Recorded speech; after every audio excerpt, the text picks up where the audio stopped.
감사합니다. 너무 감사합니다.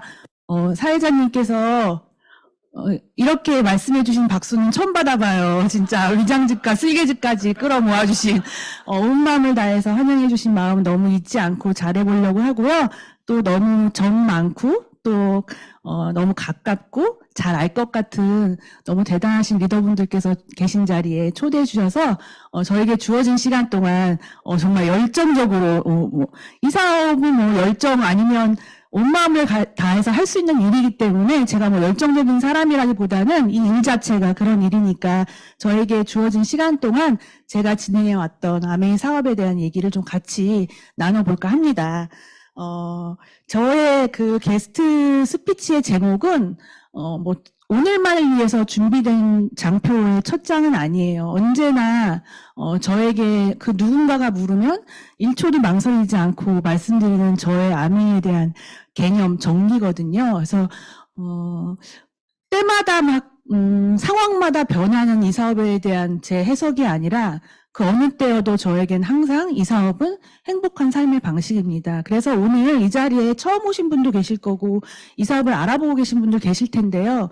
어쩌면 그냥 하나의 직업 또 하나의 돈을 벌 수 있는 수단 뭐 여러 가지의 개념으로 이 사업이 다가오실 수도 있고 또 제품일 수도 있고 누군가의 관계일 수도 있는데 그 같이 다양한 시각으로 바라보고 있는 아메이가 한 사람에게는 어떤 행복한 삶의 방식으로 이렇게 느껴지고 있다는 것이 어찌 보면은 큰 또 가치가 아닐까 싶거든요. 그래서 저에게 있는 이 행복한 삶의 방식 마이 아메이를 같이 한번 공유 드리도록 하겠습니다.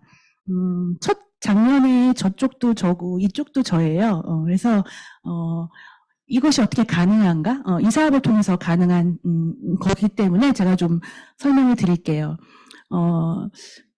지금 아메이 사업은 전 세계적으로는 65년이 되어 가고요. 이제 우리나라는 30년도 넘었습니다. 그래서 그냥 제가 이 사업을 처음 만났을 때 제가 이런 자리에 서서 누군가에게 저의 삶의 경험을 얘기할 거라고 생각해 본 적도 없거든요. 근데 이제 여러분들은 그 자리에 앉으셔서 이렇게 앞에 있는 누군가를 볼 때 그냥 저 사람의 결과, 수석 다이아몬드, 뭔가 아메이를 통해서 이뤄낸 어떤 모습들, 뭐 이렇게들 다 바라보시고 왠지 저 사람한테 SP가 있었을까? 저 사람한테 3%가 있었을까? 그렇게 그냥 생각되어지잖아요. 근데 저도 같은 마음으로 이런 자리에 앉아서 사업을 시작해서 SP라는 핀이 되었을 때가 지금으로부터 한 15년 전이에요. 그래서 그 15년 전에 한국아메이 15주년이라고 해서 글로벌 아메이의 창업자이신 지금은 돌아가셨지만 리치 디보스 사장님께서 한국에 내한을 하셨었거든요. 근데 그때 잠실운동장 메인 스타디움에서 행사를 했어요. 그때 거기 갈 수 있는 자격의 핀 자격은 SP 이상이었어요. 왜냐하면 굉장한 대단한 창업자가 오시는데 모든 사람이 갈 수 있는 건 아니잖아요. 자리가 한정돼 있다 보니까. 그래서 이제 핀 자격이 SP였는데 제가 진짜 턱걸이로 가장 낮은 핀으로 그 자리에 갔거든요. 그냥 제가 이 사업을 보고 희망을 갖고 시작하고 누군지도 모르고 알지도 못하는 어떤 그 글로벌 기업의 총 CEO신 분이 이 자리에 오신다고 했을 때 그냥 이게 어떤 기분인지 잘 모르는 상태로 그냥 함부로 잘 만나질 수도 없는 그런 상황이었으니까 그래서 굉장히 어떤 말씀을 하실까 되게 궁금하고 기대됐었거든요.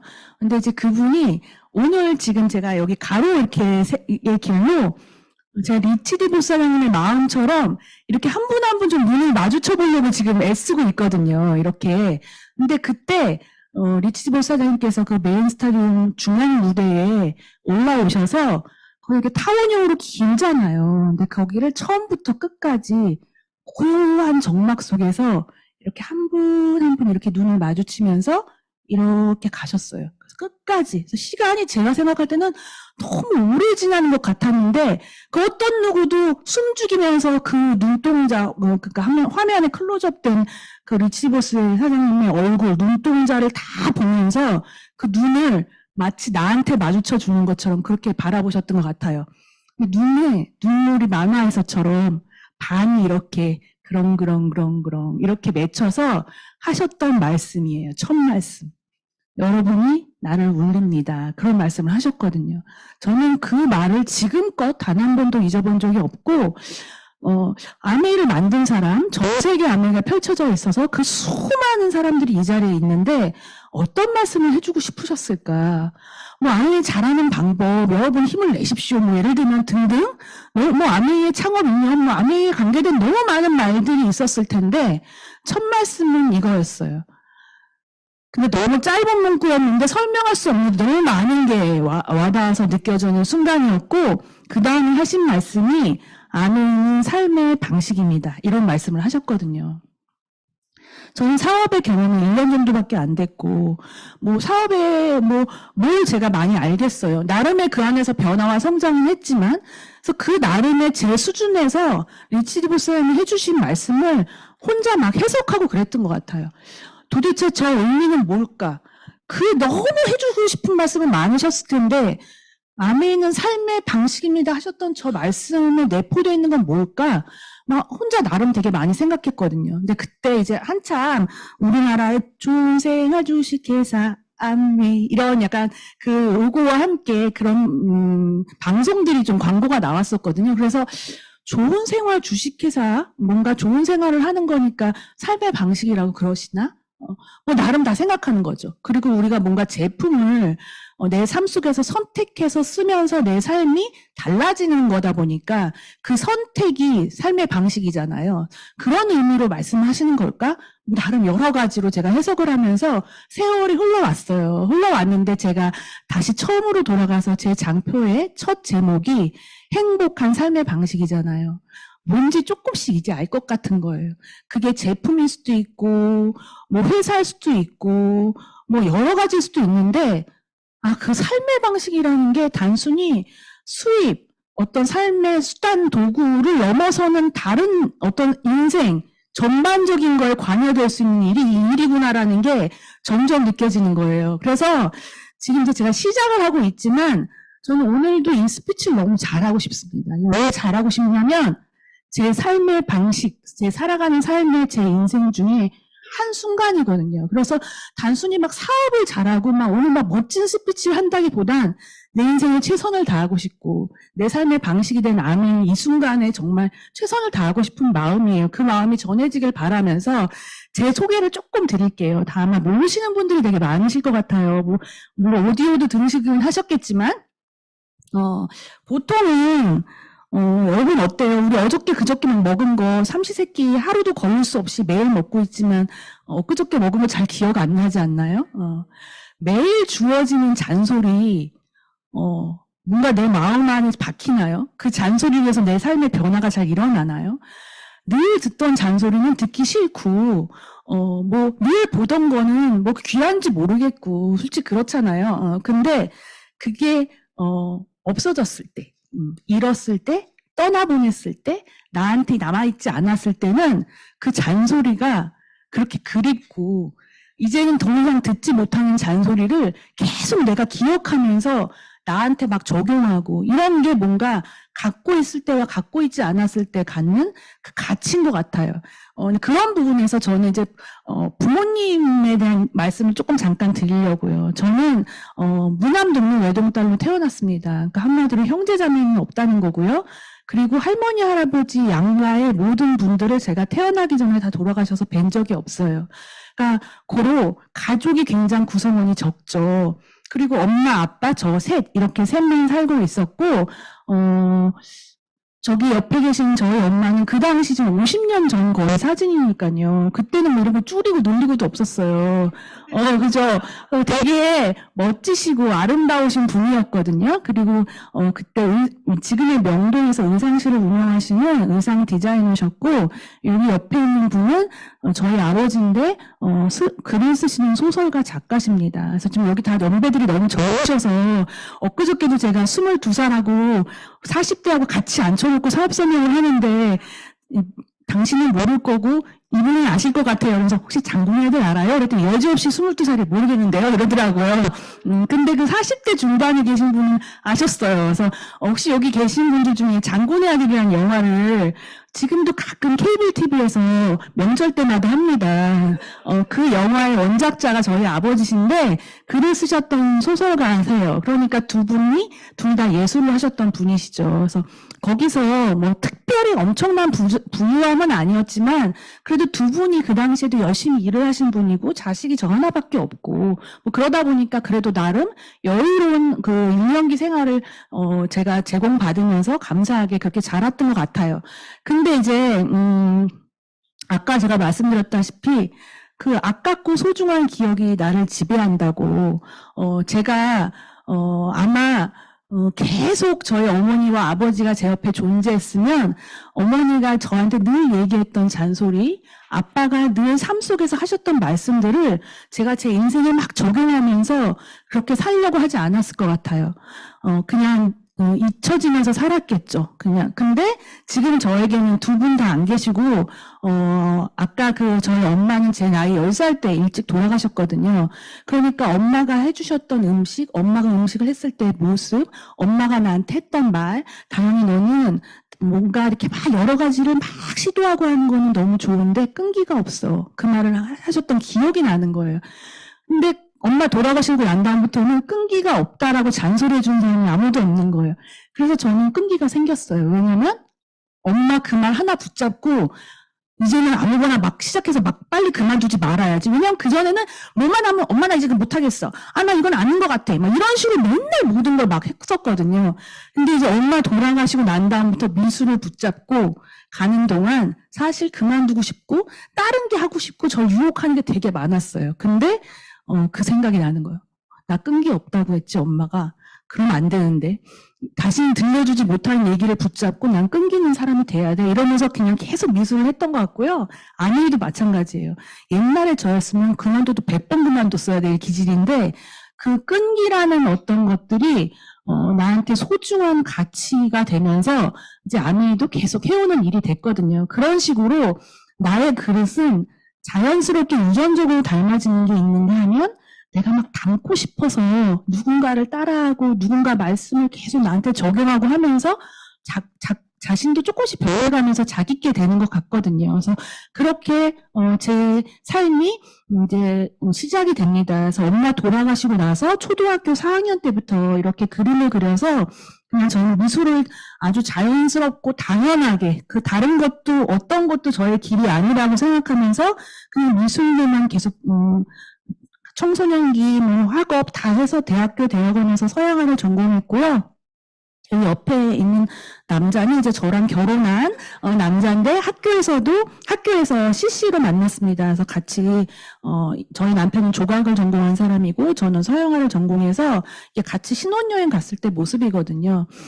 그렇게 결혼해서 살면서 둘 다 같이 예술가 부부다 보니까 꿈이 되게 명확했어요. 각자의 삶에서 작업을 열심히 해서 뭔가 작가 생활로 열심히 이름을 날리든 뭐가 됐든 하겠다는 꿈이 있어서 그냥 전 그때부터 내가 열심히 돈 벌어서 둘 다 자기 작품 생활하면서 시골에서 작업실 크게 만들어서 작품하면서 또 이제 경제적으로 살아야 되니까 아이들 미술 가르치면서 그렇게 살고 아이가 태어나면 우리 어머니가 돌아가셨을 때 그 전까지는 막 아파트에서 막 공주님 같이 막 살다가 어머니 돌아가시기 한 몇 달 전에 요양한다고 이렇게 시골에 같이 갔는데 너무 급변하는 삶을 제가 경험하거든요. 그전에는 진짜 엄마가 만들어준 막 예쁜 옷 입고 막 예쁘게 살고 마론 인형 갖고 놀고 막 이러다가 엄마 아프셔서 시골 갔는데 갑자기 화장실은 한 3m 정도의 높이가 되는 이게 판때기 놓고 그런 데서 화장실을 살아야 되고 그냥 산 밑에서 막 약수물 떠서 먹고 막 이런 집에서 제가 살게 됐거든요. 근데 그때 이제 어머니가 결국 돌아가셨어요. 근데 이제 저는 지나고 나서 그런 생각이 들더라고요. 내가 그곳에 남겨지면서 어머니가 가셨기 때문에 제가 자연으로부터 너무 많이 위로받고 동물로부터 너무 많이 위로받고 그냥 친구들이 우리 집에 맨날 놀러와서 산과 들로 뛰어다니면서 제가 많이 치유받았던 것 같아요. 그래서 그냥 제 생각에 내가 과거를 이렇게 떠올려 봤을 때 나는 이래서 힘들었어, 난 이래서 외로웠어, 난 이래서 불쌍한 사람이었지라는 기억이 진짜 없어요. 그냥 이래서 좋았고, 뭐 어떤 날 엄마가 그리웠고, 뭐 어떤 날 슬펐겠지만, 그게 저의 인생의 트라우마로 전혀 자리 잡혀 있지 않거든요. 그냥 많은 사람과 특별히 아빠로부터 엄청난 사랑을 받으면서, 그냥 그 결핍된 것들이 다 채워지면서 그 시절을 잘 보냈기 때문에, 그냥 저도 나중에 결혼을 해서 아이를 낳으면, 그런 자연 속에서 뭔가 키우면서, 위로받고 공감 능력 키우고 그렇게 감성 올려주면서 키우고 싶다 이런 꿈이 있었거든요. 그래서 계속 그 꿈 하나만 붙잡고 열심히 그림 그리면서 돈 벌고 돈 모으고 왜냐하면 시골로 가야 되니까 그런 생각으로 계속 열심히 살았는데 이게 제, 좌우명이기도 하고, 뭐, 카톡 네임이기도 하고, 뭐, 그냥 저의 전반적인 저의 모든 걸 지배하는 저의 문구예요. 근데 이제 이 말을 보면은 간절히, 이런 아까도 뭐, 쓸개 막 이런 것처럼 막 절절한 거냐? 전 그렇다고 생각하지 않아요. 그러니까 제가 이런 말을 하면은 꼭 누가 봐도 간절한 상황이어야만 간절히 바라는 것처럼 느껴지는데 저는 그렇게 생각하지 않거든요. 그게 진짜 막 당장 굶어 죽을 거, 당장 막 뛰어야 되고, 너무 힘들어지는 상황, 간절한 데까지 가야 내가 뭔가 바라는 게 생기고 뭔가 나를 움직인다는 거는 저는 좀 아닌 것 같아요. 살짝 그런 상황이어도 움직이지 않는 사람은 너무 많거든요. 근데 제가 볼 때 너무 다 가진 것 같고 여유로워도 그가 원하는 더 나은 삶이 어떤 게 마음 안에서 굉장히 간절하다면 그는 움직이더라고요. 그 어떤 되는 방향으로. 저도 마찬가지였어요. 제가 그냥 뭐 너무 뭐 힘들어서 막 뭐 하나 지푸라기 짚는 심정으로 간절함을 제한테 넣었다기보다는 그냥 꿈이 간절했다는 거예요. 이렇게 살고 싶다. 내가 앞으로 이런 삶 살고 싶어. 그런 게 굉장히 저한테 굉장히 간절했거든요. 근데 이제 엘리자가 말했잖아요. 세상은 생각대로 되지 않는다고요. 그쵸? 뭐, 제가 뭐, 엄마가 그렇게 일찍 돌아가시라고 원한 적 없고, 그냥, 그렇지만 생각대로 되지 않았죠. 근데 또 엘리자가 말했어요. 세상이 생각대로 되지 않는다는 건 정말 멋지다고요. 지금 이 자리에 계신 분 중에 내 뜻대로 되지 않고, 내 생각대로 되지 않고, 어쩌면 삶에서 위기를 만나신 분도 계실 거예요. 저도 그랬고 다 마찬가지죠, 인생이. 근데 그 안에서 이걸 정말 멋지다라고 해석할 수 있는 거는 또 다른 반전, 또 다른 기회 뭐 이런 것들을 내가 만났을 때 가능한 일이잖아요. 그래서 저는 아까 말씀드렸던 저희 아버지, 엄마 돌아가시면서 저를 혼자 키워주셨던 아버지의 사랑을 정말 많이 받으면서 사실 정신적으로나 또 경제적으로도 그렇게 어렵지 않게 제가 또 하고 싶은 걸 선택했을 때 정말 적극적으로 지원해 주시면서 살았기 때문에 그냥 막연히 이랬던 것 같아요.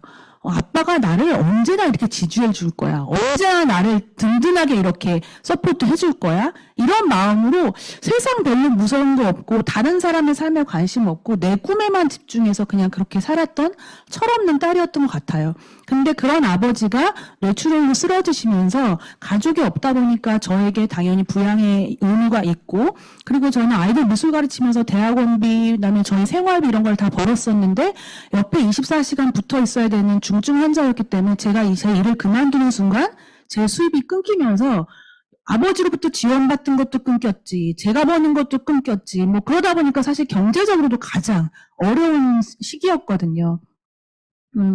그 생각지도 못했던 그 순간, 제가, 나름 좀 그래도 여유롭게 살던 그 순간, 이제 아버지 쓰러지시면서 이제 시골로 가겠다고 하면서 제가 얻었던 전세 1,500만 원짜리 집에, 이 집에 살고 있을 때 아메이가 저한테 찾아옵니다. 저의 고등학교 친구로부터 이 사업이 찾아오는데요.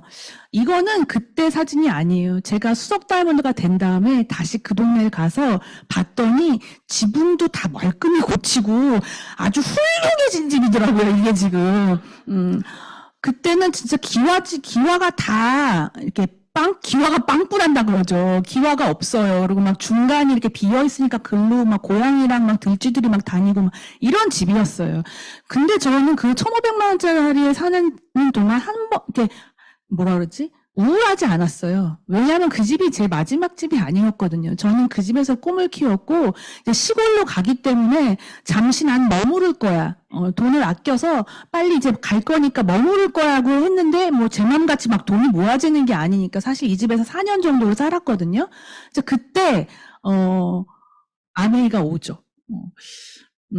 제가 만약에 그 전에 아버지 쓰러지시기 전에 나름 여유롭고 막 지원받고 막 제 작품 생활하고 막 개인전하고 막 이럴 때 아메이가 왔다면 제가 아메이를 알아보려는 마음이 생겼었을까? 이런 생각이 드는 거예요. 그래서 지금 이제 생각해보면 이 엄청난 축복의 기회를 나를 가장 어렵게 한 상황에서 내가 좀 마음을 열고 나약해진 심정에서 귀라도 열고 들어보려고 하는 그 겸손한 상태를 만들어 주셨다는 것 자체가 너무 감사해요. 안 그랬으면 그냥 아메이가 나빠서가 아니라 그냥 제 거에만 집중하느라고 귀 닫고 눈 감고 알아보려고 하지도 않았을 것 같아요. 그래서 그냥 이 순간에 그냥 아버지 돌보고 애는 이제 태어나서 뭐 3살 이러니까 사실 뭐 경제적으로도 너무 어렵고 육체적으로도 굉장히 많이 지쳐 있었거든요.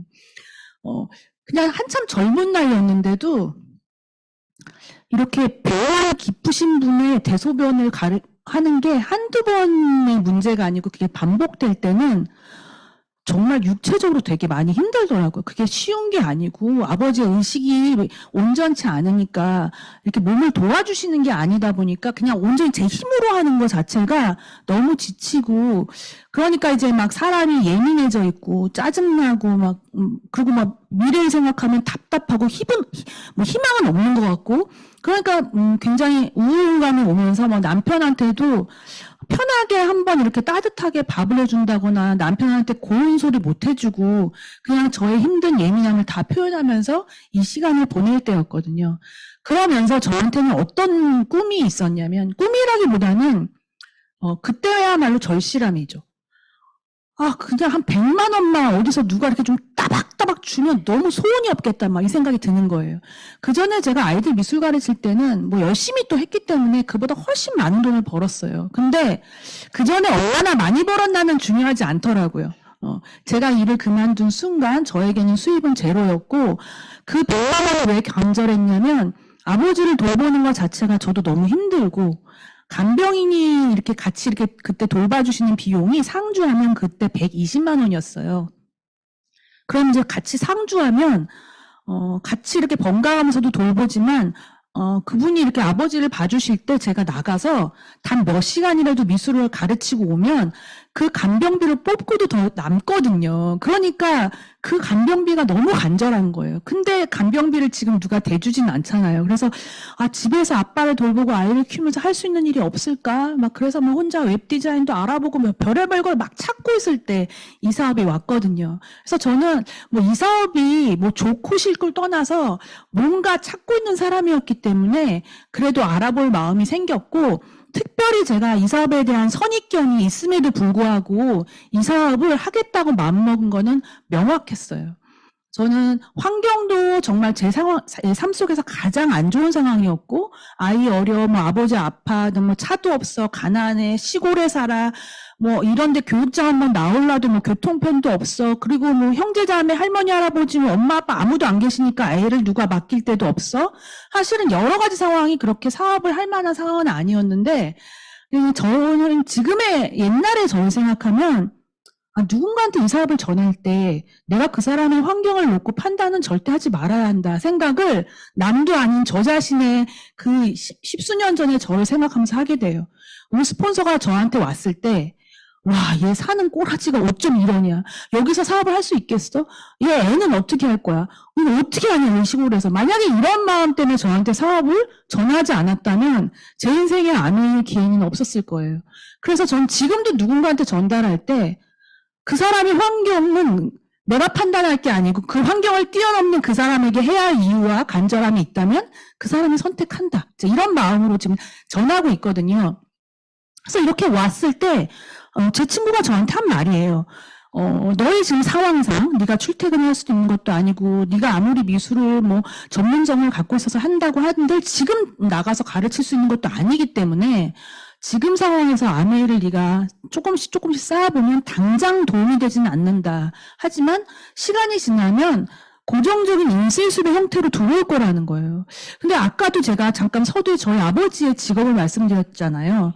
저는 뭐 재테크도 모르고 경제관념도 사실 별로 없어요. 그냥 뭐 철 모르고 자라서 그냥 좋아하는 미술만 했기 때문에 사회 돌아가는 것도 관심도 없는 사람이에요. 숫자도 잘 모르고. 근데 제가 다행스럽게 아버지의 삶을 통해서 인쇄수입이라는 개념을 그냥 너무 삶 속에서 보고 자랐죠. 공부를 배운 게 아니라 우리 아버지의 직업이 다른 내 친구들의 아빠는 출근을 해. 회사를 하는 데 갔다 오세요. 또는 장사를 하세요. 근데 우리 아버지는 제가 아침에 아빠 학교 갔다 올게 이러면 그래 이불 속에서 저를 잘 갔다 와 우리 딸 막 이래요. 그러면 갔다 오면 아버지가 아직도 그 이불 구덩이 속에 그대로. 그래서 아빠 나 학교 갔다 왔어. 그럼 아이고 내 딸 이리 와 뽀뽀하라. 그러면 또 뭐 온 얼굴에 뽀뽀 받고 그러면서 우리 아버지는 도대체 어디서 돈을 버냐? 근데 결국은 이제 커가면서 알게 되는 거죠. 아버지는 글을 쓰는 사람이고 글을 쓰고 책을 내고 신문에 기사가 실릴 때마다 저작권의 형태로 돈이 들어온다. 아버지 책을 낼 때마다 저한테 알바를 시켰거든요. 인지 도장을 찍으라고. 그럼 제가 막 열심히 알바하면은 그게 책에 인지가 한 장씩 붙을 때마다 뭐 광고료, 출판사 이렇게 다 나가고 또 저작권의 형태로 들어오잖아요. 그래서 아니 그 인쇄는 이런 거죠. 책을 쓰거나 그다음에 뭐 곡을 쓰거나 뭐 이런 건데 그냥 제가 뭐 특별히 관심도 없었지만 그냥 아메이 하면 막연히 뭔가 팔아야 되는 거고 판매고 영업 같다라는 이미지가 너무 큰데 그게 인쇄랑은 도대체 결부가 잘 안 되는 거예요. 그래서 어떻게 아메이가 무슨 인쇄냐 말도 안 된다 그랬더니 이제 이런 자리에 나와서 이게 왜 인쇄가 되는 개념인 건지 우리가 바깥에서 보는 현상적인 모습으로서의 아메이가 아니라 아메이가 진짜 갖고 있는 개념이 어떤 건지를 이제 이런 자리에 나와서 배우라고 하면서 제가 이런 자리에 나오고 그게 이제 내가 시간 속에서 조금씩 만들어 나가면 5년 후에 100만 원만 들어와도 진짜 괜찮겠다 이런 생각이 드는 거예요. 당장 100만 원도 너무 필요한 사람이었지만 어떤 사업의 방식을 보니까 제품을 브랜드 체인지해서 만들어가는 사업인데 정말 제품이 괜찮은 거라면 내가 누군가에게 피해 끼치는 게 아니라면 내가 뭐 성격도 안 좋아, 환경도 안 좋아, 뭐 관계도 약해, 뭐가 돼서 사업을 잘할 자신은 없었지만 그냥 뚜벅뚜벅해서 그냥 5년 후에 100만 원만 들어와도 이건 나한테 플러스 마이너스는 절대 아니네. 이제 이런 생각이 든 거죠. 그 100만 원은 언제여도 나한테 되게 요긴한 감사한 수입이겠다. 이제 이런 생각을 하면서 이 사업에 대한 마음의 문을 열게 되고요. 아까 말한 것처럼 답도 없는 것 같고 아빠를 생각하면 눈물만 펑펑 나는데 앞으로 살 거 생각하면 나 이제 미술도 못하고 우리 애는 어떻게 키우고 아빠랑 나랑 이렇게 맨날 이렇게 같이 병자랑 환자랑 같이 이렇게 다 환자 되는 느낌인 거죠. 이런 상태에서 나 어쩌면 행복하지 않겠다. 약간 이런 제 인생에 대한 행복에 대한 개념의 퀘스천 마크가 딱 생겨 있을 때 이 사업은 저한테 어쩌면 내가 아까 말했던 간절히 바랬던 그런 그 꿈이 이 사업으로 가능할지도 모르겠다. 약간 이런 희망과 설레임이 생겼던 것 같아요. 그 마음으로 이 사업을 시작했습니다. 그 마음으로 시작하면서 원했던 꿈은 있지만 그 꿈이 뭐 바로 이루어지는 게 아니잖아요. 사업을 해가면서 제가 저한테 이 사업은 뭐지? 제가 사업을 초창기 때 이렇게 막 빠르게 성장한 사람이 아니어서 주변에 막 열심히 알리면은 아니 너는 왜 이렇게 아메이 이렇게 열심히 하니? 너 지금 내가 보면 뭐 특별히 성공한 것 같지도 않고 성장한 것 같지도 않고 무슨 핀이 된 것 같지도 않은데 왜 그렇게 열심히 하냐는 얘기 많이 들었어요. 근데 그때도 저는 사업 설명할 때 제가 되게 그들에게 증명하고 있지 못하는 제 핀에 대해서 그렇게 의식하지 않았던 것 같아요. 왜? 그건 나의 문제지 아메이의 문제가 아니었기 때문에 이 사람은 나보다 훨씬 잘할 수 있고 아메이의 회사와 제품과 시스템은 동일한데 그냥 제 변화가 늦은 거기 때문에 제가 늦은 거지 뭐 아메이 자체가 늦게 가는 일이 아니기 때문에 정말 열심히 이 사업을 전했던 것 같아요. 그러면서 저는 이 사업에 어떤 가치로 정말 저에게 이 사업에 대한 감동이 넘쳐났고 누군가에게 사업을 전했냐면 저의 변화와 그 성장이라는 게 외적 핀 성장이라기보다는 저의 성장이죠. 우리 인생에서 일이 차지하고 있는 부분이 너무 많잖아요. 근데 옛날에는 일과 삶을 따로 생각했거든요. 근데 이 사업을 하면서는요, 내가 일을 하고 있고 여기서 미팅을 하고 누군가와 만나서 얘기를 하고 형제그룹의 사장님들의 어떤 케이스를 듣고 서로 격려하고 어떤 날은 상처받고 어떤 날은 누군가를 위로하고 어떤 날은 도전하고 어떤 날 실패하고 매일매일의 그 일들이 그냥 오늘의 어떤 하루의 이벤트 뭐 이런 느낌이지만 돌이켜보면 그 일을 통해서 나는 배우고 있고 일을 통해서 깨닫고 있고 일을 통해서 변화하고 있는 거예요. 그 자신이 싫지가 않은 거예요. 내가 어제보다 좀 괜찮은 사람이 되어지는 것 같은 거에 대한 그 마음이 이 사업을 통해서 얻고 있는 거에 대해서 너무너무 감사했어요. 그 부분을 엄청 많이 얘기했던 것 같아요. 진짜 이 사업 보면 사람들 너무 좋고 배움이 너무 좋고 이 안에서 너무너무 내가 느끼는 게 많아. 너무 감동돼. 막 이런 것들. 그래서 그냥 제가 사업을 하면서 내 가는 과정이 답도 없고 언제까지라는 것도 없지만 지루하게 느껴질 수 있는 인생 같은 사업일지 모르겠지만 그 안에서 제가 굉장히 중요하게 생각하면서 했던 가치들이에요. 재미, 의미, 용기, 도전인데요. 일단 재미. 저는 재미를 굉장히 중요하게 생각하는 사람이거든요. 그리고 텔레비전도 성공하면 안 봐야 되는데 저는 예능은 빠지지 않고 봐요. 그것만 줄여도 사업을 좀 더 열심히 할 수 있을 것 같은데 근데 전 그렇지 않아요. 왜냐하면 예능을 보면서 아이디어도 너무 많이 떠오르고 팀에 적용할 것도 너무 많고 그때 아무 생각하지 않고 막 웃으면서도 저도 또 뭔가 힐링이 되기도 하고 그래서 그냥 예능 다 너무 좋아하거든요. 그래서 사업도 그래요. 굉장히 재밌게 하고 싶어 하는 게 크거든요. 보통 이런 옛날에 그 카피라이터가 있었죠. 열심히 일한 당신 떠나라. 저는 그 문구를 별로 저의 사업에 적용하고 싶지 않아요. 왜냐하면 직장은 그 문구가 너무 합당하죠. 왜냐하면 뭔가 꾹 참고 막 주어진 돈을 받아가면서 뭐가 성격을 뭐 내가 참고 뭐 아니면 막 싫은 소리 다 참고 막 어쨌든 막 그 주어진 시간과 그 돈에 의해서 열심히 노동을 투여하면서 열심히 일을 하죠.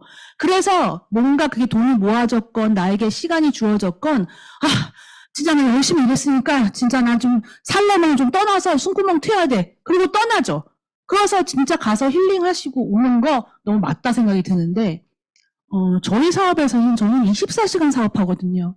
자면서도 사업해요. 모든 꿈이 다 아메인이에요.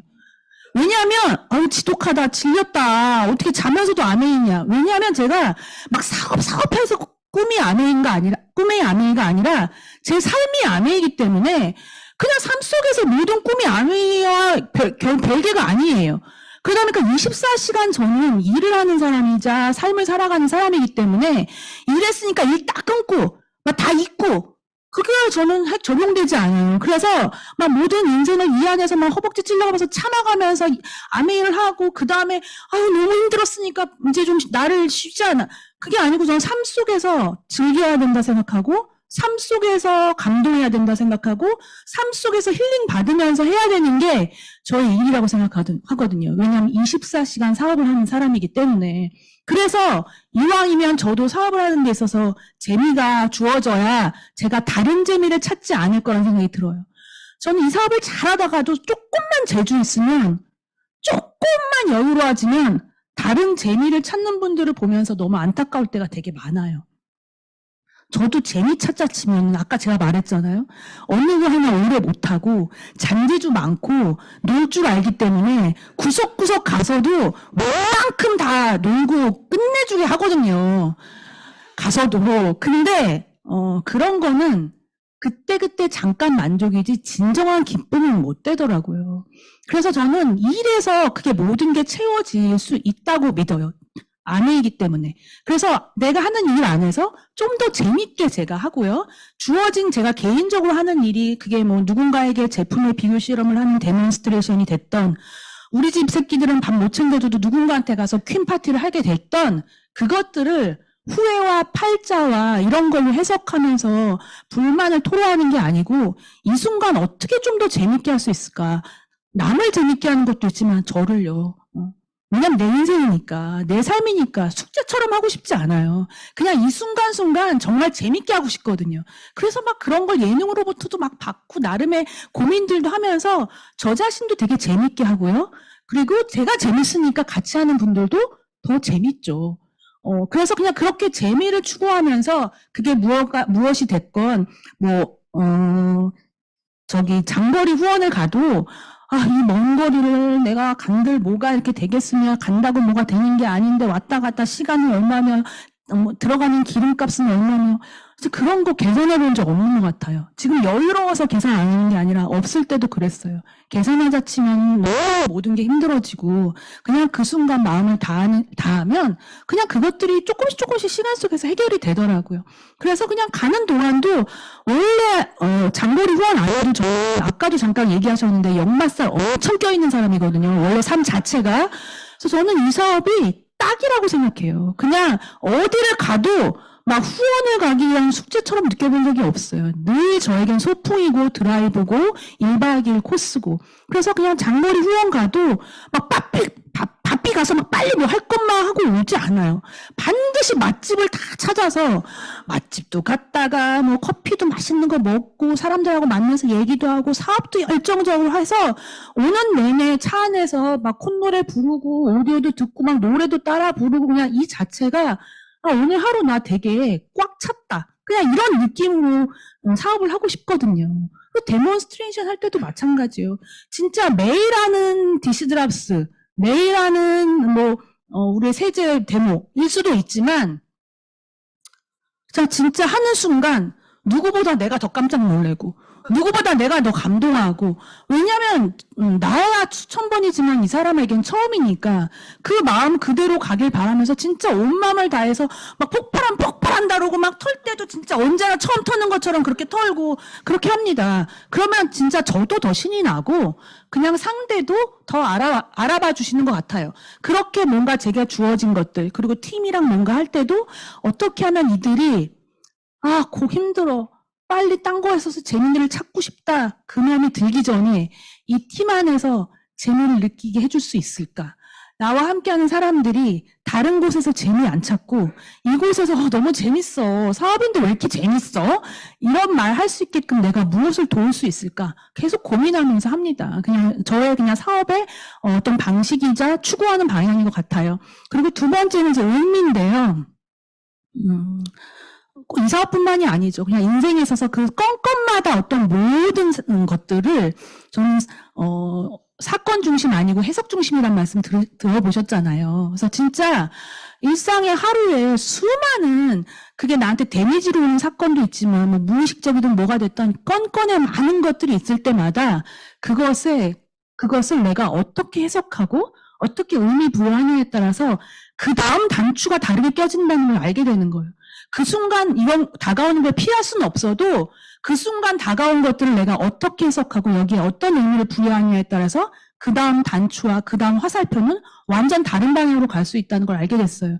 그래서 이 사업도 마찬가지죠. 나에게 온 이 사업, 내가 오늘 하는 행동, 나아가야 할 방향들, 그리고 나에게 주어진 과제, 내가 해야 될 변화들 이런 모든 것들이 의미가 제대로 나한테 부여되지 않으면 사실 안 하고 싶을 때, 그만두고 싶을 때, 놀고 싶을 때, 그냥 자고 싶을 때, 쉬고 싶을 때 너무 많잖아요. 그냥 인간은 그냥 다 게을러지고 싶은 사람들인데 우리 원래 본성이.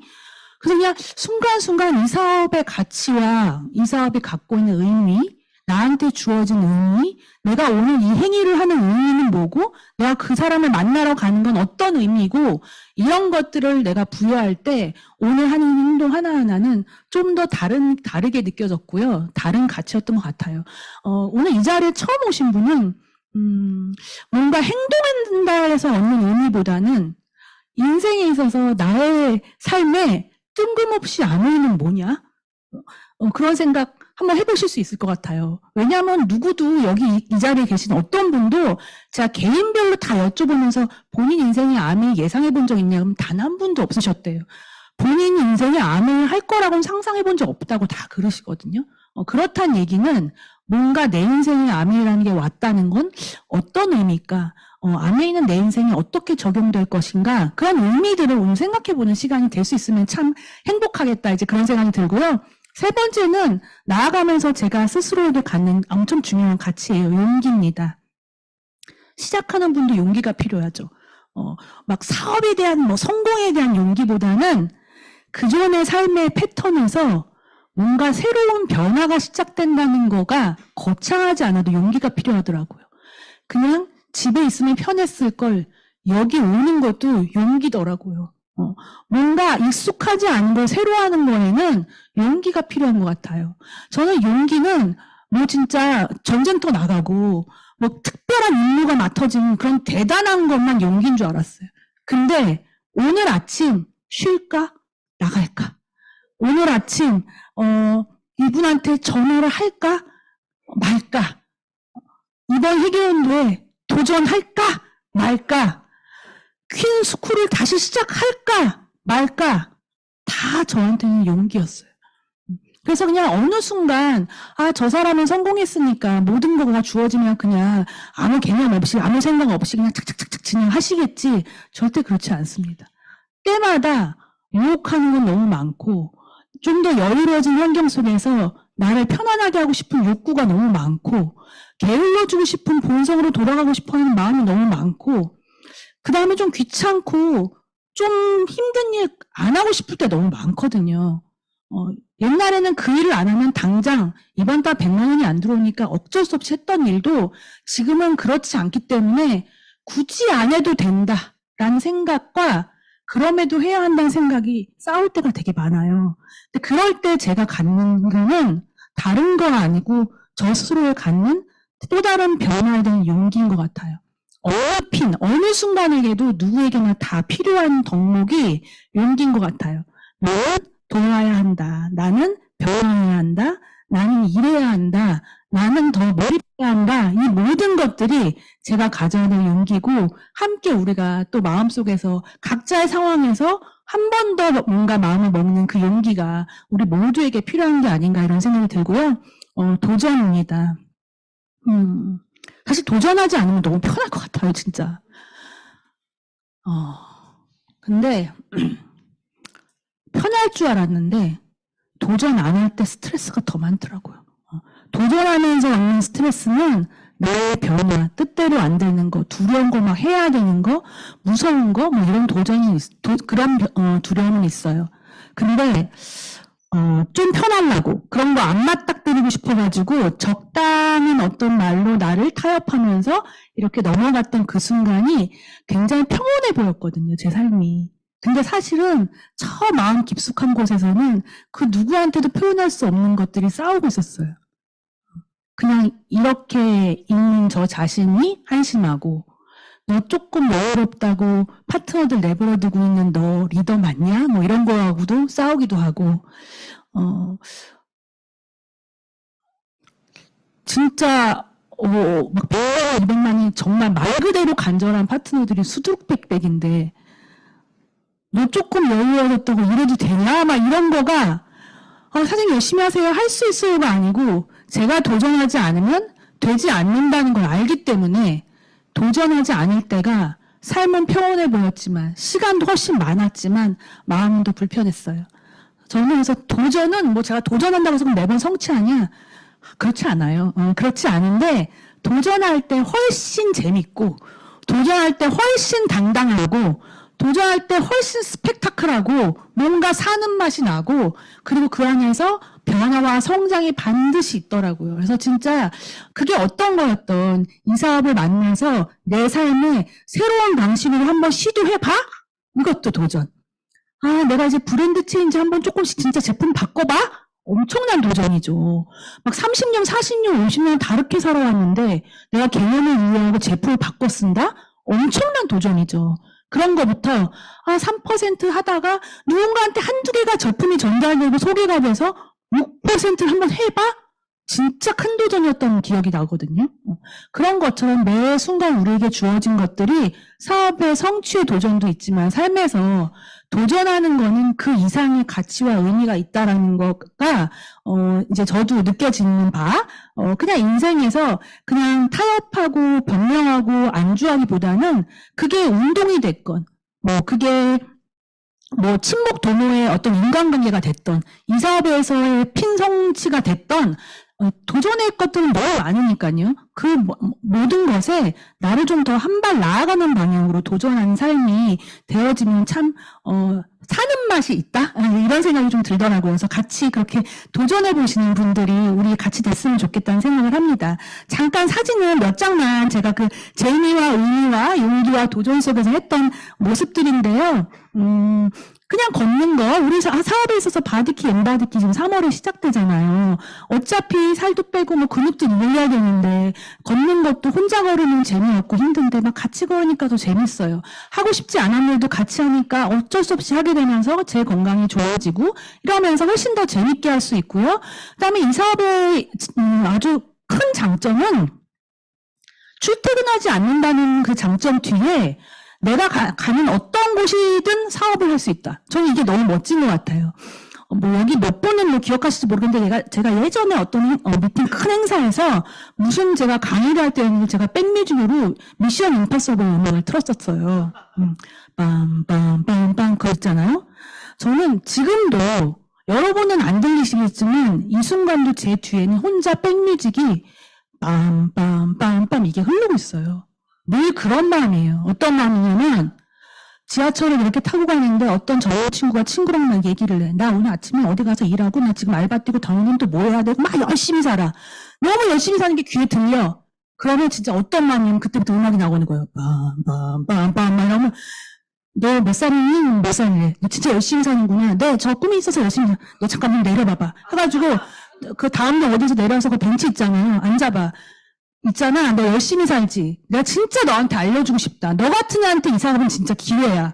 너 이런 거 몰랐지? 이러면서 막 사업 설명하면서 막 빰빰빰 그 음악이 나오면서 막 지하철이 막 지나가는데 우리만 쫙 클로즈업이 되는데 아무도 모르는데 열심히 사는 사람한테 주어지는 고급 정보 비밀 비즈니스가 막 나를 통해서 나가는 그런 느낌이에요. 진짜. 다 아는 것 같은데 진짜 이걸 모르는 사람들이 너무 많은 데서 아무에게나 주어지지 않는 기회를 내가 열심히 사는 그 사람을 알아보고 기회를 주는 그 순간 흘리는 그 백뮤직이 저 인생에 계속 흐른다니까요.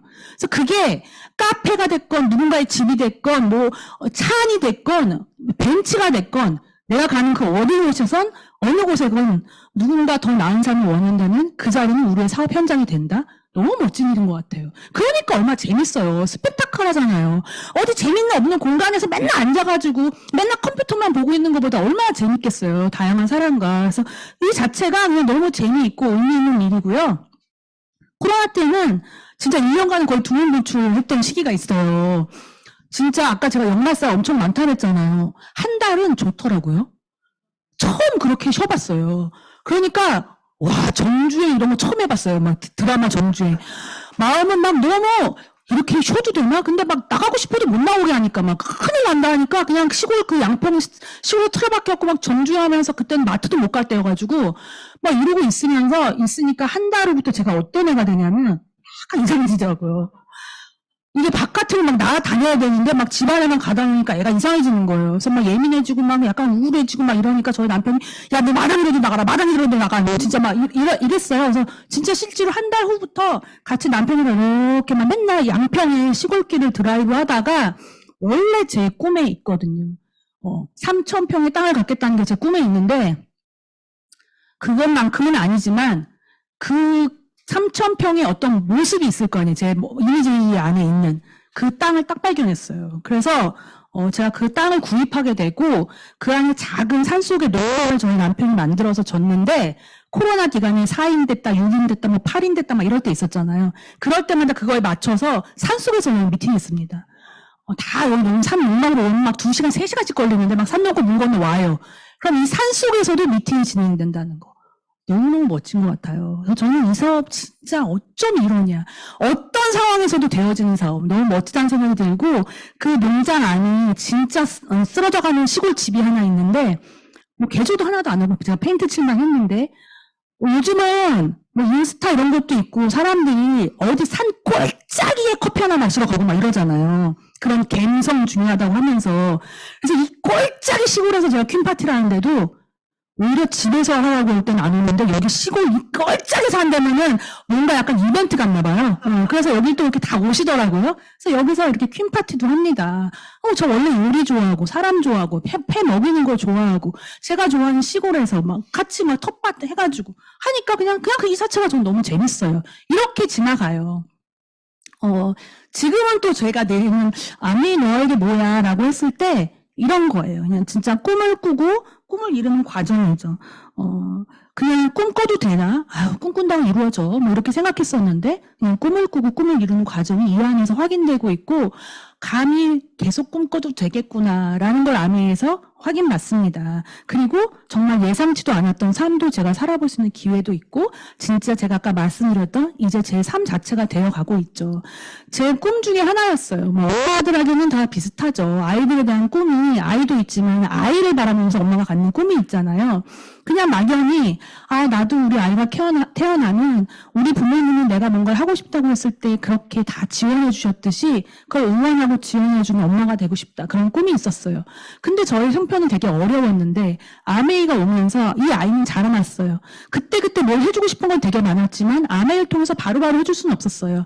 하지만 어느 순간 그게 어느 때일지 모르겠지만 내가 아메이를 통해서 얻은 보상이 진정 이 아이가 뭔가 원하는 순간이 됐을 때 해줄 수 있는 사람이 되었으면 너무 좋겠다. 그런 마음으로 해서 저렇게 어릴 때 제가 사업을 시작해서 아메이를 통해서 보내준 저희 아메이 유럽 여행도 같이 다녀오고 저 끝에 사진은 아이가 고등학교 2학년 때 패션 디자인을 공부하고 싶다고 해서 제가 바로 그러면 우리 뉴욕에 가서 한번 학교도 보고 그러자 해서 같이 이렇게 일주일간 둘이 여행을 하면서 제가 패션 학교도 투어하고 뭐 같이 나름 여행도 하고 뭐 감성도 갖게 해주고 뭐 이런 시간도 가졌어요. 그리고 이제 실제로 영국으로 패션 디자인 학교를 가서 유학을 가서 이렇게 여기는 지금 혼자 여행 갔을 때 네덜란드 모습인데요.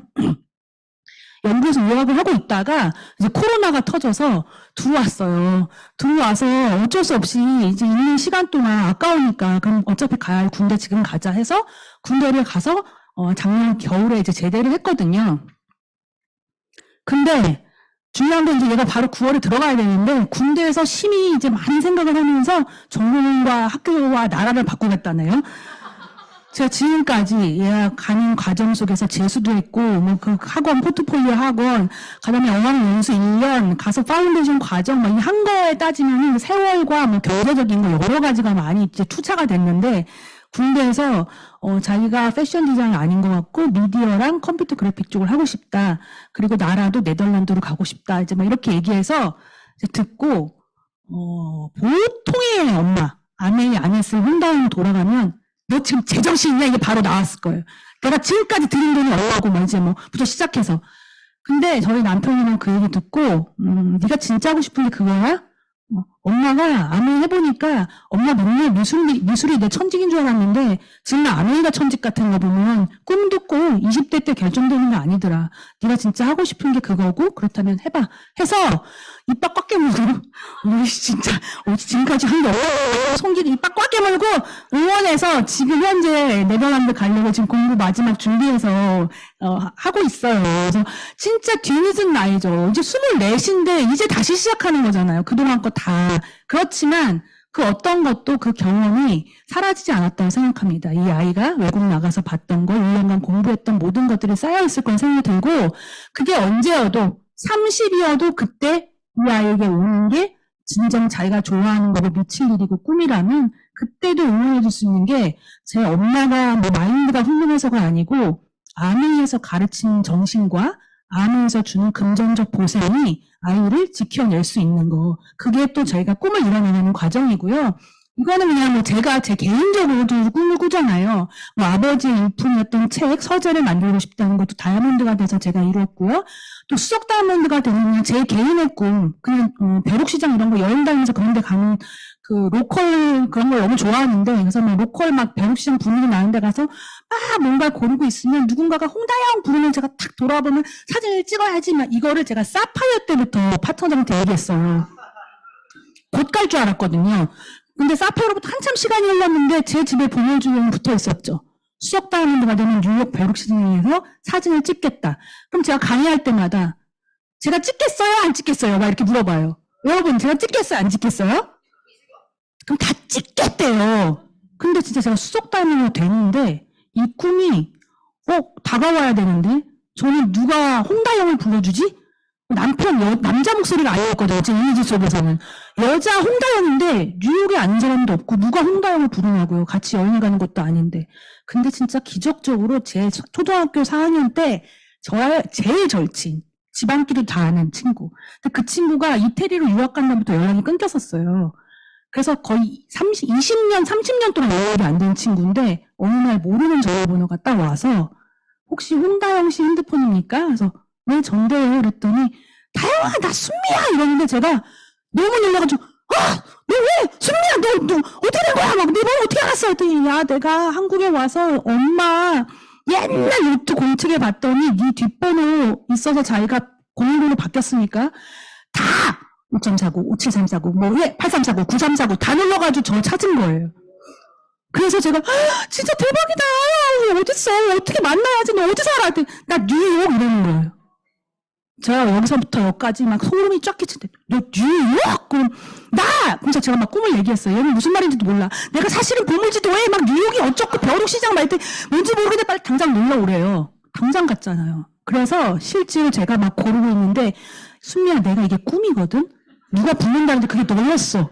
야, 신이 이렇게 결국 맞느네? 막 이러면서 불러! 그랬더니 얘가 홍다영! 제가 딱 이거 100장 찍은 거 중에 한 장이거든요. 주변에서 계속 쳐다봐요. 도대체 뭐 하는 거야, 쟤니.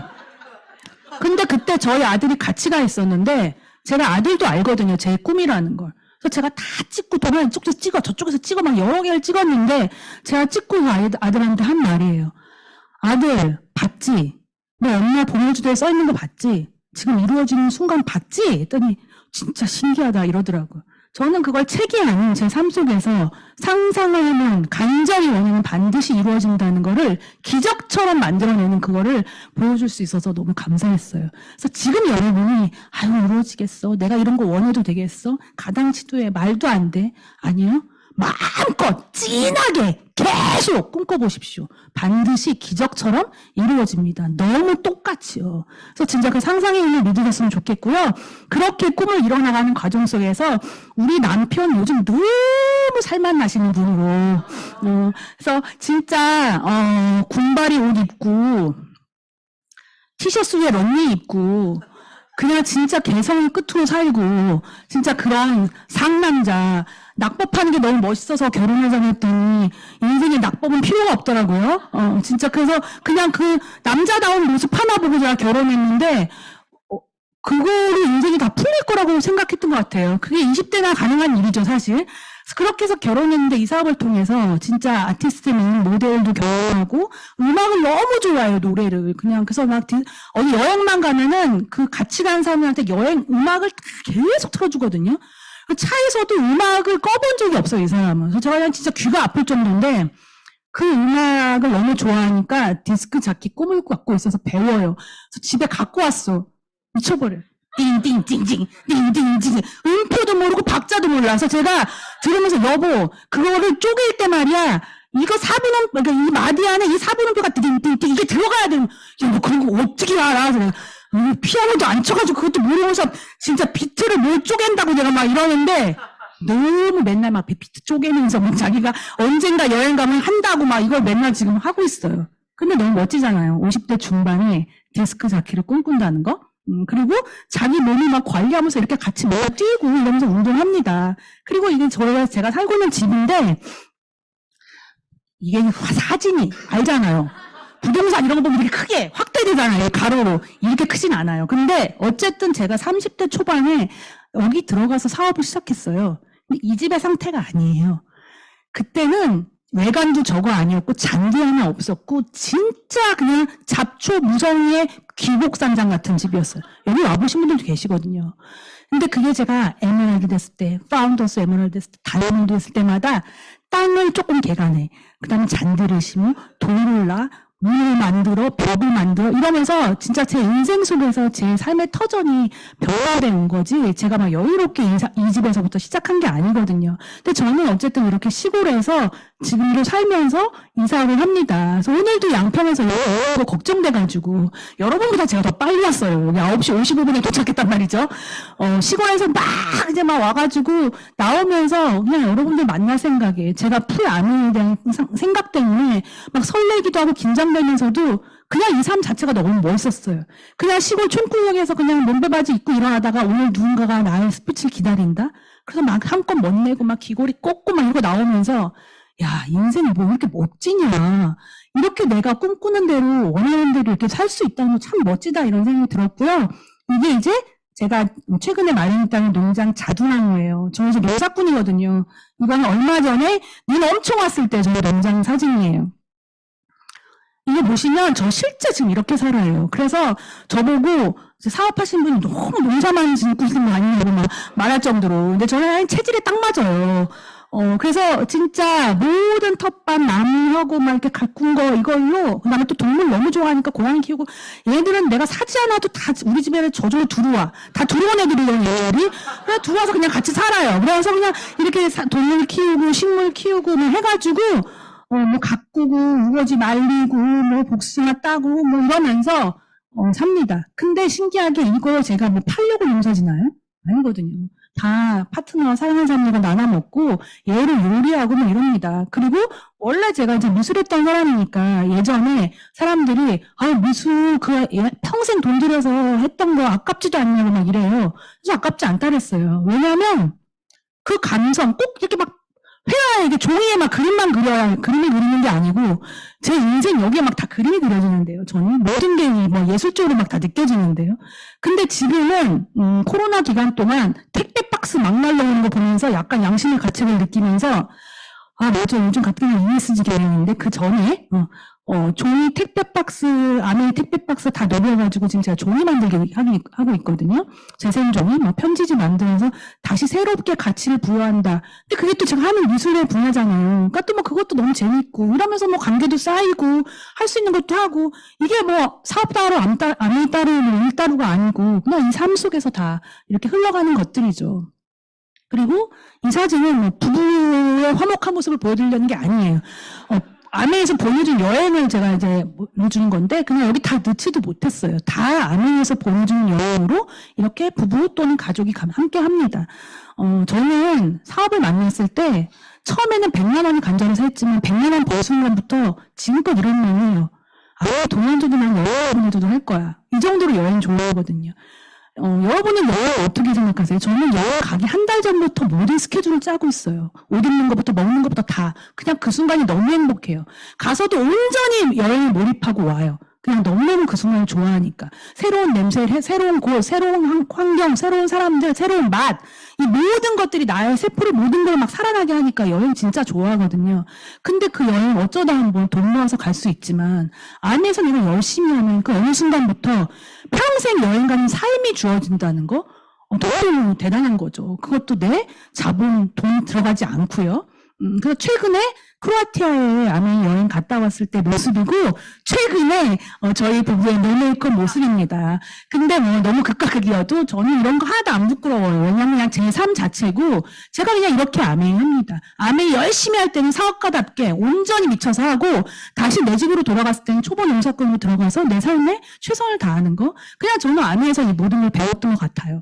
그래서 그냥 늘 저 자신에게 묻습니다. 진짜 어떤 삶을 원하고 어떤 사람이 되고 싶은가?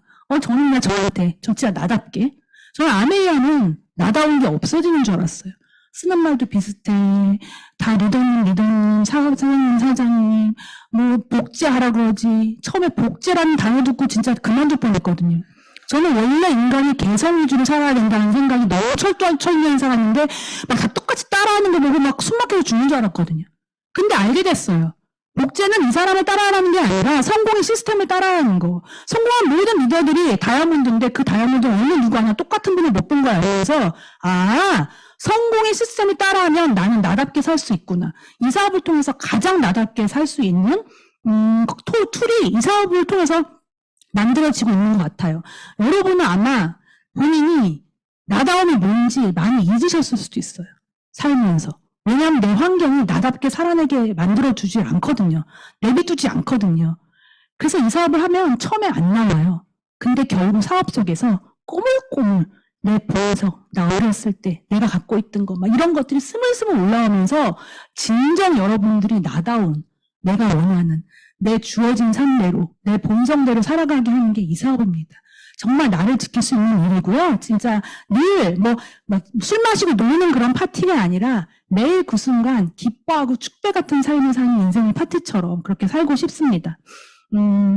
저 왼쪽에 계신 분은 실제 저의 큰 어머니세요.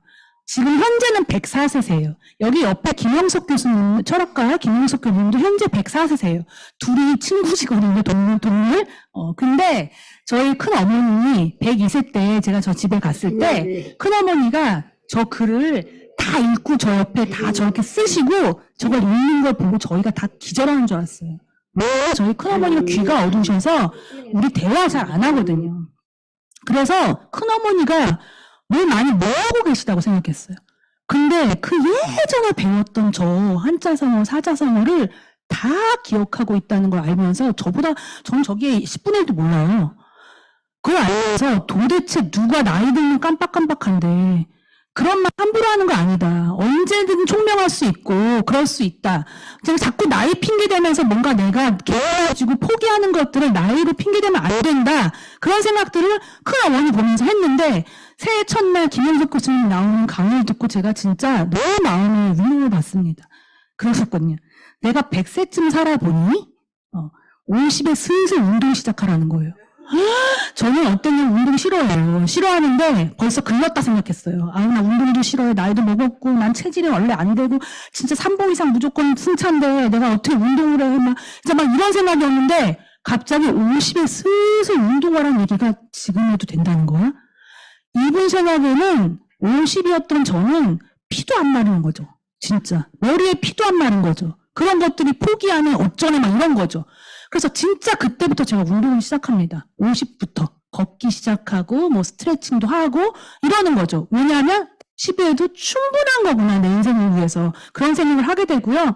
그리고 또 이런 말씀을 하셨어요. 운동하고 책 읽으라고 공부하라고 그리고 내 60, 70에 저쪽으로 일하래요. 그러면 90에 행복감을 느낀대요. 여러분 60, 70에 정열적으로 일하래요. 104세 분이. 지금도 얼마나 말씀 하나하나 안 까먹고 강의하시는 거 아시죠? 그래서 우리는 내 인생에 내가 지금까지 살아온 게 뭔데, 내가 한 게 뭔데, 내 인생에 뭘 내가 해본 적이 없는데, 사람도 없는데, 누구도 못하는데 이렇게 뭔가 변명하고 타협하기는 우린 너무 젊고 남은 인생, 우리 인생이 너무 길고 소중하다는 거예요. 그래서 저의 꿈은 운동하는 이유는 80에도 간증 없는 할머니가 되는 게 꿈입니다. 지금도 100발인데 염색했는데 그때는 70만 되면 바로 염색 안 할 거예요. 그럼 은발머리가 되겠죠? 그럼 저렇게 멀리 풀어헤치고 때로는 쪽딱 찌고 큰 백 내고 때로는 어느 날 딱 하이힐 신고 전 세계를 여행 다니면서 혹시 손자 손녀가 생겼다면 누구야 할머니 지금 파리 가는데 용돈 써주고 할머니 이제 뉴욕 가 뉴욕에서 만다 막 이런 할머니 되고 싶은 게 저의 꿈이에요. 어떻게 인생에 있어서 할머니의 삶을 꿈꿀 수 있는가? 그냥 할머니라는 건 두렵고 사회로부터 뭔가 도태되고 소외되고 이런 건데 내 인생에 할머니를 꿈꿀 수 있다는 거 저는 아는 덕분입니다. 그리고 다시 집으로 돌아오면 제가 아까 꿈꿨던 그런 농장에서 텃밭을 가꾸고 꽃을 가꾸고 오는 사람들에서 요리하고 그렇게 나누고 사는 게 저의 지금의 모습이고 30년 후의 저의 모습입니다. 그리고 helping people live better lives. 아내를 통해서 갖는 제가 어떤 사람이 되고 싶은가입니다. 진짜 더 나은 삶을 원하는 사람을 돕는 거. 그게 이 사업인데 가끔 돕기 싫고 가끔 쉬고 싶고 가끔 저 사람 아닌 것 같고 그만하고 싶고 가끔 재미없고 지루하고 그럴 때 있습니다. 근데 저는 리치드 목사님이 해주신 말씀을 믿고 나아갑니다. 우리는 다른 사람을 돕기 위해서 시간, 돈, 경험을 나눌 때 우리 자신의 개인적 성취와 번영으로 이끄는 사랑을 완성한다고 믿는다. 그러므로 좋은 일을 하는데 실증이 날 때마다 보상의 법칙을 기억하라. 그러므로 좋은 일을 하는데 실증이 날 때마다 보상의 법칙을 기억하라.